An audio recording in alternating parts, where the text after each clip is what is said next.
Have you ever forgotten something important only to remember it later and think, why didn't I retain that? The truth is, memory isn't just a gift, it's a skill. A skill you can train, strengthen, and improve starting with one word: focus. And in today's world of constant distractions, that's harder than it sounds. Before your brain can store anything, it needs your full attention. Give your brain the space it needs to absorb and process new information. Every notification, every quick scroll, it's stealing your focus and sabotaging your memory. So start here.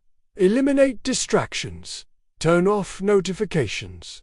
Put your phone away, and when you're learning something new, don't just skim. Ask yourself, why is this important? How does this apply to me? When you engage actively, you prime your brain to remember. Your brain loves visuals.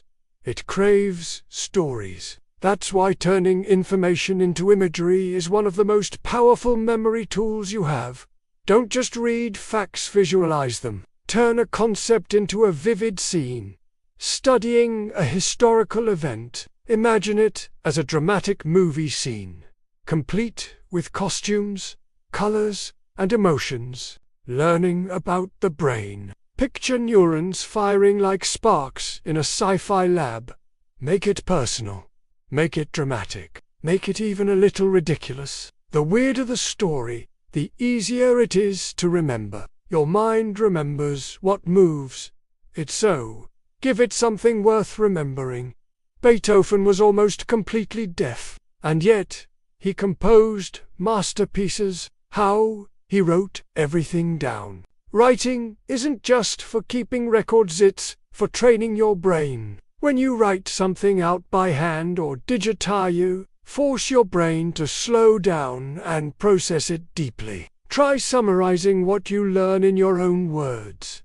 Use diagrams. Create mind maps. Keep a dedicated learning journal to capture new ideas and insights. But it's passive. This isn't about perfection. It's about engagement. When you write, you don't just copy, you understand. Let's talk about one of the biggest myths in learning. Highlighting equals remembering. It feels productive. It looks colorful. Highlighting doesn't challenge your brain to retrieve anything. It just lets you reread what's already there. Quiz yourself. Explain the idea out loud, without notes. Instead, practice active recall. That means testing yourself without looking at the material. Try this.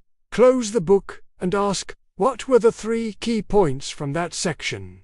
Use flash. When your brain has to dig for the answer, it strengthens the memory and makes it stick. Want to test how well you understand something? Try teaching it. The Feynman technique is simple. Explain what you've learned in the simplest terms possible, as if you reteaching a child. If you struggle to explain it clearly, you've just found a gap in your understanding. And that's a good thing. It shows you where to grow. Even if you're just teaching your dog, your mirror, or an imaginary classroom, the act of simplifying and speaking forces your brain to clarify the idea. To learn deeply, teach simply. Even if you learn something well today, your brain is wired to forget it tomorrow. This is called the forgetting curve, and it's completely natural. But here's how to beat it.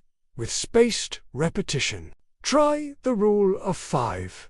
Review the information 5 times on day 1. Pace it out across your day. Review once a day for the next 5 days, then once a week for 5 weeks. Each time you revisit the content, you strengthen your brain's neural pathways, moving knowledge from short-term awareness to long-term memory. Learning isn't about being born with a great memory. It's about building one day by day, method by method. Visualize like a filmmaker. Write like Beethoven. Test yourself, teach it, and return to it again and again. Your memory is not a mystery. It's a muscle. And with every repetition, you become stronger, smarter, and more confident in your ability to learn anything. Now take one of these strategies. and put it into practice. Your future self will thank you.